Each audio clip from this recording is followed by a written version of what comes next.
नमस्ते बंधुओं, मित्रों। भारतीय समाज एक लंबे समय तक गुलामी के काल में रहा है और हमने बहुत बड़ी गुलामी भोगी है। इस देश में मुसलमान आए और मुसलमानों ने बहुत लंबे समय तक, शताब्दियों तक इस देश पर राज किया। उसके बाद ईसाई आए और ईसाइयों ने भी शताब्दियों तक इस देश पर राज किया। जब ईसाइयों का शासन था तो उस काल में मुसलमानों और ईसाइयों का मिला जुला शासन पूरे देश पर था।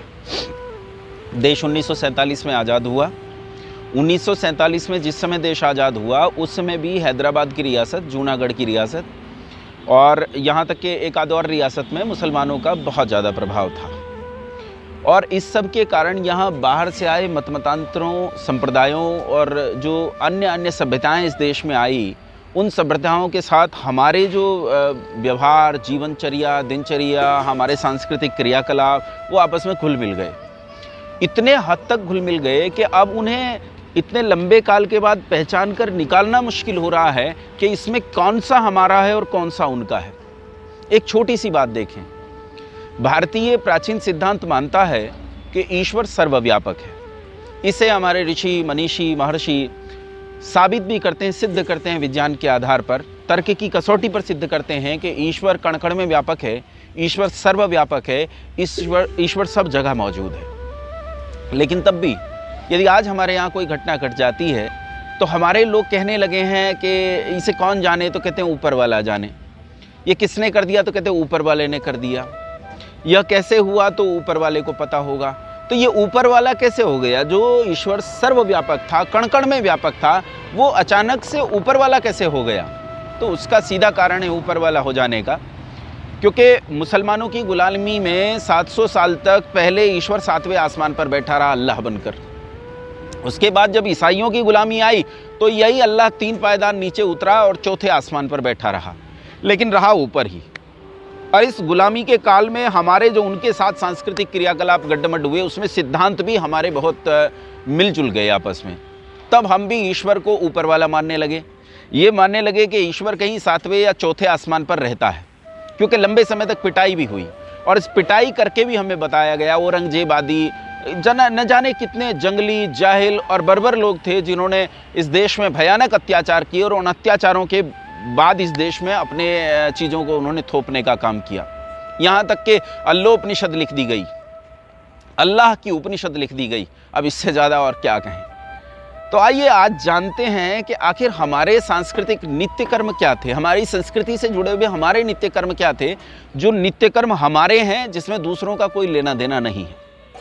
तो आज यदि मैं अपने समाज को देखूं, मैं इस सनातन धर्म को देखूं, मैं इस हिंदू समाज को देखूं, जिसे आज हिंदू समाज कहा जाता है, तो इस हिंदू समाज में बहुत सारे मंदिर बने हैं और इन मंदिरों में सुबह और शाम हम 2 समय आरती के लिए जाते हैं। घंटा बजाते हैं, दिया जलाते हैं और आरती करते हैं। सुबह भी आरती करते हैं, शाम को आरती करते हैं। उस आरती में भी हम कुछ सिद्धांतों को गाते हैं, जैसे तुम हो एक अगोचर सबके प्राणपति। हम कहते हैं ब्रह्मा विष्णु सदाशिव जानत अविवेका, प्रणवाक्षर के मध्य ये तीनों एका। कुछ शुद्ध सिद्धांत हैं जिन्हें उन आरतियों में गाया जाता है। लेकिन कुछ एक चीज़ें ऐसी हैं जो कवियों की कल्पनाएं हैं और कुछ एक चीज़ें ऐसी हैं जो इस गुलामी के काल में आपस में घुल मिल गई, मिश्रण बन गया है। ये जो आरती है, ये आरती सुबह और शाम होती है। किस समय होती है? यदि सावधानी पूर्वक देखो तो जिस समय दिन और रात्रि आपस में मिलते हैं उस समय होती है, या जिस समय दिन जा रहा है रात्रि आ रही है उस समय होती है, या रात्रि जा रही है दिन आ रहा है उस समय होती है। उस वेला को संधि वेला कहा जाता है। हमारे ऋषियों ने उसे संधि वेला कहा है। संधि वेला में किए जाने वाले कर्म का नाम संध्या है। यह संध्या पहले जब हम लोग विद्वान थे या हम लोगों में विद्या का प्रचार प्रसार खूब था, या हमारे यहाँ ये स्थितियाँ थी कि विद्वान लोग समाज में जाकर इस प्रचार प्रसार को निरंतर करते थे, उस समय इस संध्या को हम वेद के आधार पर संस्कृत भाषा में करते थे। समय बीता, संस्कृत भाषा तो छोड़ दीजिए, आज हिंदी छूटने के कगार पर है। जब संस्कृत हमसे छूट गई है, ऐसी स्थिति में जबकि वेद हमसे छूट गया है, ऐसी स्थिति में जबकि हमारे ग्रंथ हमसे छूट गए हैं और हमारे घरों में, हमारे अलमारियों में बाइबल रखी है, तब हमसे ये संध्या भी छूट गई। और संध्या छूटने पर हमारी स्थिति ऐसी हो गई कि हमारे पास नित्य कर्म नहीं रहा। लेकिन फिर भी लोगों ने नित्य कर्म के प्रति जो उनका मोह था, उस मोह को नहीं छोड़ा। उन्होंने उस मोह को बनाए रखा और उसी नित्य कर्म को जिसे भूल गए थे, उस नित्य कर्म को इन्होंने आरतियों के रूप में सुबह और शाम संध्या के रूप में करना जारी रखा। लेकिन अब तो गुलामी छूट गई, अब तो गुलामी चली गई। तो आओ अपनी संध्या को भी जाने कि हमारी संध्या क्या होती है, किसे कहते हैं संध्या। वो संध्या जो इतनी जरूरी है, जिसके संबंध में विद्वान नीतिकार कहते हैं, विप्रो वृक्षस्य संध्या ही मूलम, वेद शाखा धर्म कर्माणि च पत्रम, तस्मात् मूलो ही संरक्षणीयम, छिन्ने मूले न शाखा न पत्रम। कहते विप्र रूपी जो वृक्ष है, जो द्विज है, जो द्विज रूपी वृक्ष है, उसकी जो जड़ है वो संध्या है। और कहते उसकी शाखा और तना जो है वो वेद है। धर्म कर्माणि च पत्रम, धर्म और कर्म उसके पत्ते हैं। और कहते हैं यदि इस पेड़ को बचाना चाहते हो तो क्या बचाओगे? फुनगियाँ बचाओगे, पत्ते बचाओगे, टहनियाँ बचाओगे, तना बचाओगे, क्या बचाओगे? तो कहते हैं तस्मात् मूलो ही संरक्षणीयम, यदि इस पेड़ को बचाना चाहते हो तो इसकी जड़ बचानी पड़ेगी। और यदि आपने जड़ बचा ली तो सब कुछ बच जाएगा। लेकिन यदि जड़ कट गई तो नीतिकार कहते हैं छिन्ने मूले न शाखा न पत्रम, जड़ कट जाने पर न आपके पास शाखाएं बचेंगी न पत्ते बचेंगे। इसलिए बंधुओं, संध्या करना बेहद जरूरी है, संध्या करना ही चाहिए। और संसार के सारे लोग आज भी, अभी मैं बताऊंगा कि संसार के सारे लोग आज भी संध्या की अनिवार्यता समझते हैं और संध्या को करते हैं। जो संध्या नहीं करते उनके संबंध में नीतिकारों और कानूनविदों ने लिखा है, हमारे शास्त्रों में कहा है, यो न पासते पश्चिमाम यो न तिष्ठति पूर्वाम स साधु बहिष्कार्य सर्वस्मात् द्विजकर्मण, कि जो सुबह और शाम 2 समय संध्या के लिए नहीं बैठता, ऐसे व्यक्ति को गणमान्य लोगों का कर्तव्य है कि हाथ पकड़कर सभ्य समाज से बाहर निकाल दें। मतलब आज की भाषा में कहूँ तो हुक्का पानी बंद। ऐसे व्यक्ति को नहीं रखना चाहिए समाज में, वह नुकसान करेगा। लेकिन आज परिस्थितियाँ बदल गई और परिस्थितियाँ बदलने पर आज हमें कुछ और दिखाई देता है। लेकिन आओ मैं आपको दिखाता हूँ कि कैसे संध्या हमारे लिए ज़रूरी है और कितनी ज़रूरी है संध्या। अगर हम बात करें आज से 5-6 हज़ार साल पहले की, तो 5-6 हज़ार साल पहले इस देश का पूरे भूमंडल पर शासन था। अगर आखिरी राजा की बात करें तो 2 पिता और उसका उत्तराधिकारी, एक राजा सर्वदमन जिन्हें भरत के नाम से जाना जाता है, और एक उनके उत्तराधिकारी, इन दोनों का पूरी पृथ्वी पर, पूरे भूमंडल पर शासन रहा। उसके बाद शनै शनै ये शासन टूटना शुरू हुआ और महाभारत के काल तक आते आते ये छिन्न भिन्न हो गया। महाभारत के काल में जो दुनिया का सबसे भयंकर विश्व युद्ध है, बहुत क्षति हुई और इस क्षति का परिणाम ये हुआ कि हम इतना गिरे कि हजारों साल के बाद आकर हम पर गुलामी तक आ गई। लेकिन उस काल में जब पूरी पृथ्वी पर हमारा शासन था, तो हमारे पूर्वजों की, इन हिंदुओं के पूर्वज आर्यों की मान्यताएं पूरी पृथ्वी पर चलती थी। और ये 5 यज्ञ करते थे, पंच महायज्ञ। ये पंच महायज्ञ कौन से होते हैं, आइए संक्षेप में समझते हैं। पहला यज्ञ है ब्रह्म यज्ञ। ब्रह्म यज्ञ होता है संध्या, संधि वेला में किया जाने वाला, जिसकी तुलना अभी मैंने आरती से की और जो मैंने आपको बताया कि जिसके संबंध में कहते हैं विप्रो वृक्षस्य संध्या ही मूलम, वो संध्या, इसे ब्रह्म यज्ञ कहते हैं, यानी वेद का पढ़ना पढ़ाना।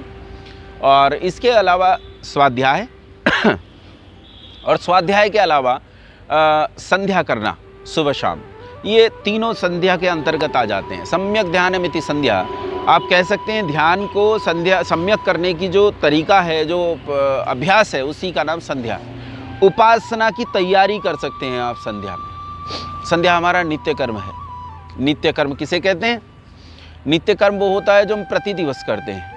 जैसे सुबह उठकर हम शौच जाते हैं, हम सुबह उठकर दंत धावन करते हैं, व्यायाम करते हैं, या हम स्नान करते हैं। ऐसे कई सारे नित्य कर्म हैं जो हम करते हैं। अब कोई कहे कि ये जो नित्य कर्म है ये हिंदुओं का है, भला कोई कैसे कह सकता है? क्या शौच कर्म केवल हिंदुओं का है? मैंने सुना है कि मुसलमान लोग सब काम उल्टे करते हैं। तवा सीधा रखा होता है हमारे यहाँ तो वो उल्टा रखते हैं। शौच करके हिंदू लोग आगे बढ़ते हैं तो वो पीछे हटते हैं। ऐसे बहुत सारे काम हैं जो वो उल्टा करते हैं। लेकिन क्या इसमें उल्टा कर सकते हैं? क्या हम नित्य कर्म के रूप में शौच करते, क्या वो शौच करना बंद कर सकते हैं? कि उल्टा करें, चलो हिंदू शौच करते हैं हम शौच नहीं करेंगे? ना, करना पड़ेगा, उसे करना पड़ेगा। हम तो दंत धावन करते हैं, दांत मांजते हैं, दांत साफ करते हैं, उसे करना पड़ेगा। बच नहीं सकता, इस बात को छोड़कर नहीं जा सकता। हम स्नान करते हैं, उसे भी करना पड़ेगा, चाहे वो ईद से ईद तक करे, लेकिन उसे करना पड़ेगा। स्नान तो करना पड़ेगा, काम नहीं चलता है। वो बात अलग है कि हमारे यहाँ प्रतिदिन होता है, कहीं कहीं इस प्रतिदिन को प्रतिमास या त्रैमासिक या 6 मासिक कुछ ऐसी प्रजातियां हैं संसार में जिन्होंने ऐसा कर रखा है, लेकिन स्नान तो करना पड़ेगा। स्नान से तो बच नहीं सकता है, वो करना पड़ेगा, नित्य कर्म है। और नित्य कर्म सबको करना पड़ेगा, ऐसा नहीं कि हिंदुओं को करना पड़ेगा, सबको करना पड़ेगा, मजबूरी है। भोजन करना है, करना पड़ेगा, छोड़ नहीं सकते हैं, प्रतिदिन करना पड़ेगा। यह है नित्य कर्म और यह है नित्य कर्म की आवश्यकता।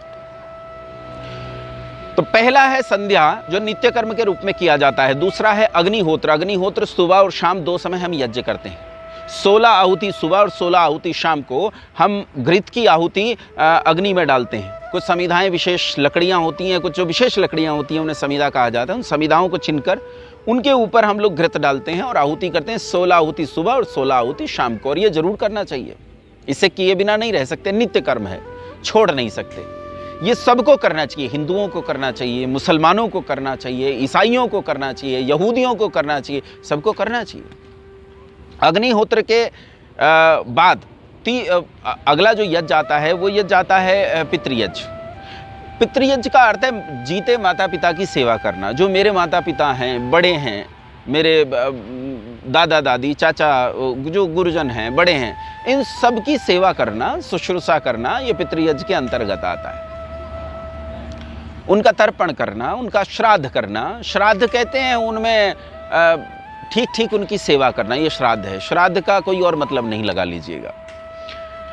पितृयज्ञ के बाद आता अतिथि यज्ञ। अतिथि मतलब जो विद्वान आपके घर आ जाएं, रिश्तेदारों को भी आप अतिथि में रख सकते हैं, लेकिन जो विद्वान सन्यासी, ब्रह्मचारी और वानप्रस्थी, विशेष रूप से विद्वान गृहस्थ, क्योंकि वहाँ विद्वांसो ही देवा कहा गया है, तो ये जब घर आते हैं तो इनका सेवा सत्कार करना, इनसे यथा योग्य अपने लिए उपकार ले लेना, ये अतिथि यज्ञ के अंतर्गत आता है।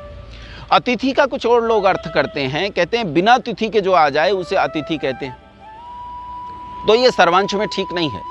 बिना तिथि के सन्यासी आ जाए ठीक है, बिना तिथि के ब्रह्मचारी आ जाए ठीक है, बिना तिथि के विद्वान आ जाए ठीक है, आपका नाना आ जाए तो ठीक है, लेकिन बिना तिथि के घुसपैठिया आ जाए, आतंकवादी आ जाए, चोर आ जाए, तो ये ठीक नहीं है, ये गड़बड़ है। तो इसकी भी जम के सेवा करो, सेवा में अंतर रखो। जो विद्वान की सेवा की है वो सेवा इसकी नहीं, इसकी जम के सेवा करो। जो पुलिस करती है, सेना करती है, इसकी भी सेवा करनी चाहिए। आतंकवादी की सेवा बहुत जरूरी है, इसकी सेवा नहीं करोगे तो बड़ा नुकसान होगा भाई।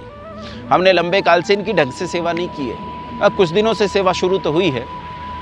इधर उत्तर प्रदेश में थोड़ी ज़्यादा हो रही है, बाकी जगह थोड़ी कम हो रही है, लेकिन धीरे धीरे ये संक्रमण फैल रहा है। सेवा सब जगह होगी और ये होनी चाहिए।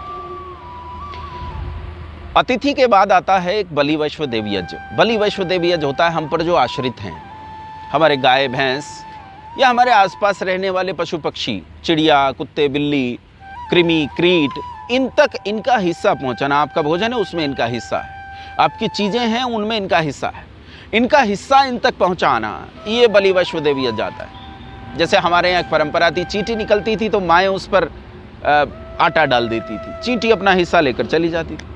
आजकल तो लोग कहते हैं मिट्टी तेल डाल दे, मिट्टी तेल, मर जाएंगी। ये वही जो संस्कृतियाँ आपस में घुल मिल गई हैं, वही संस्कृति के कारण ऐसा हुआ है। क्योंकि वो चाकू लेकर उन्हें सिखाया जाता है बकरा कैसे काटना है, मुर्गा कैसे काटना है, केक कैसे काटना है। ये जो केक काटना है, केक काटने से आप मुर्गे और बकरे पर पहुंचते हैं काटना। ये बलि प्रथा का ही परंपरा है केक काटना। अगर मेरे घर में भी किसी ने काटा हो, मेरे अपने ने भी किसी ने काटा हो, उसका भी खंडन करता हूँ, ये ठीक नहीं है। कोई मुझ पर आरोप लगा सकते हैं कि तो आपके ही किसी व्यक्ति ने काट दिया, आपके परिचित व्यक्ति, तो उसने काटा तो गलत किया भाई, अब मैं तो मौजूद नहीं था। हाँ, उसने काटा है वो गलत किया है, क्योंकि मुर्गा, बकरा, केक सब एक ही परंपरा। अपनी काटने की परंपरा नहीं है, अपनी तो जोड़ने की परंपरा है। अपनी तो कहते हैं सबकी उन्नति में अपनी उन्नति समझनी चाहिए, तो हम तो सबकी उन्नति में अपनी उन्नति समझ। चींटी आई मिट्टी तेल नहीं डालते, चींटी आई तो आटा डालते, चिड़िया आई तो हम दाने डालते हैं, पानी रखते हैं छतों पर, गाय को हम पहली रोटी निकाल कर देते हैं, कुत्ते को हम आखिरी रोटी निकाल कर देते हैं।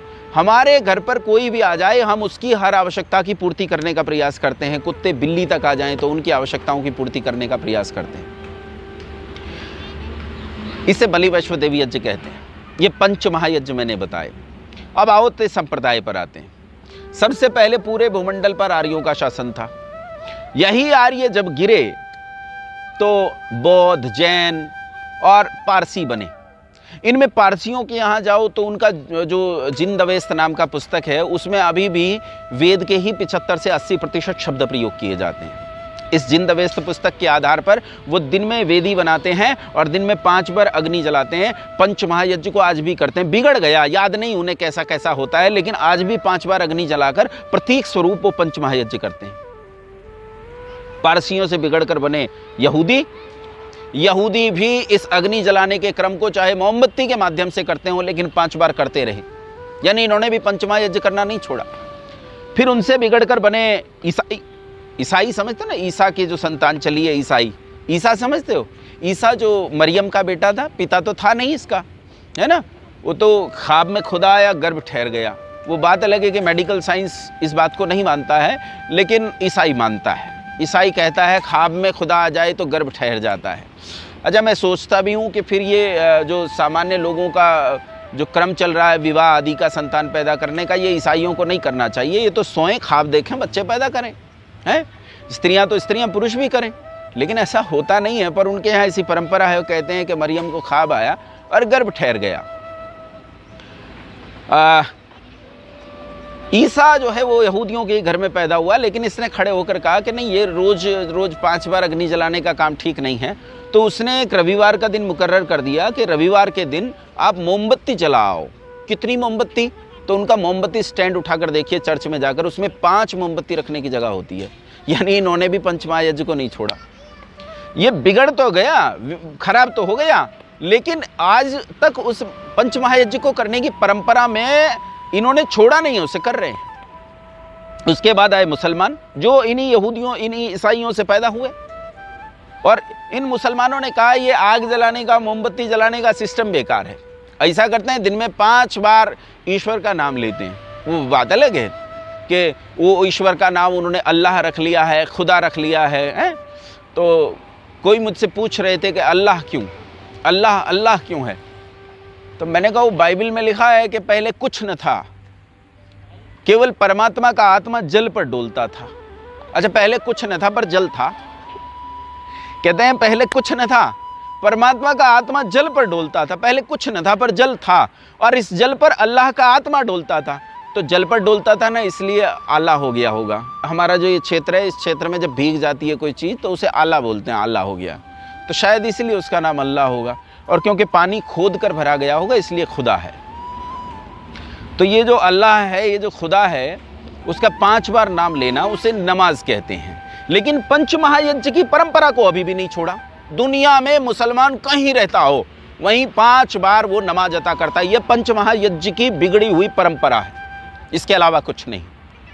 सब करते हैं, संसार में सब लोग पंचमहायज्ञ कर रहे हैं। किन्होंने छोड़ दिया? किन्होंने छोड़ दिया? सोचो तो।